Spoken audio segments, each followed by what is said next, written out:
Hello guys, welcome back for another video of how to reset my car. Today I'm going to show you I can reset the surface indicator of a Mercedes E-Class, 2-doors E-Class, also known as E-Coupe. Chassis is W238, and in this short video I'm going to show you I can do it for yourself. Before we start, I want to mention our YouTube channel, Service Reset My Car. Have a look at our channel for more than 500 other videos on how to reset different model cars. Some tips and tricks about cars. Use the comment area if you have any questions and I'll get back to you as soon as possible. Okay, first of all, have the ignition turned on. Then we're going to use these buttons on the steering wheel. Press this to get this. Go and find trip. Find this.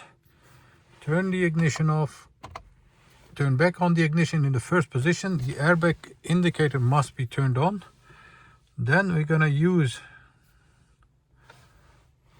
these two buttons. Press the return button or the home button for 3 seconds, and after that double press the menu button, and then you'll enter a secret menu. So 1, 2, 3, double press, and you'll see over here that you have entered the surface menu.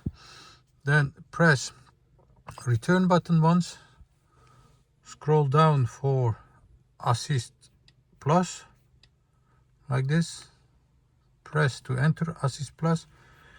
Now it says switch on ignition to enter assist plus. Press the ignition on,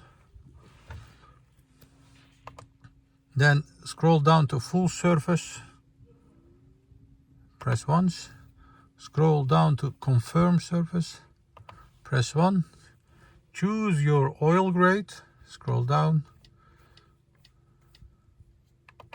press it, confirm by scrolling down and selecting yes. Another confirmation, select confirm, and now you'll see that the full surface has completed. That was it on how to reset an two-doors E-Class E-Coupe from 2020. I hope this helped you. Thank you for watching our videos and hope to see you next time in another video. Stay safe, take care, bye bye.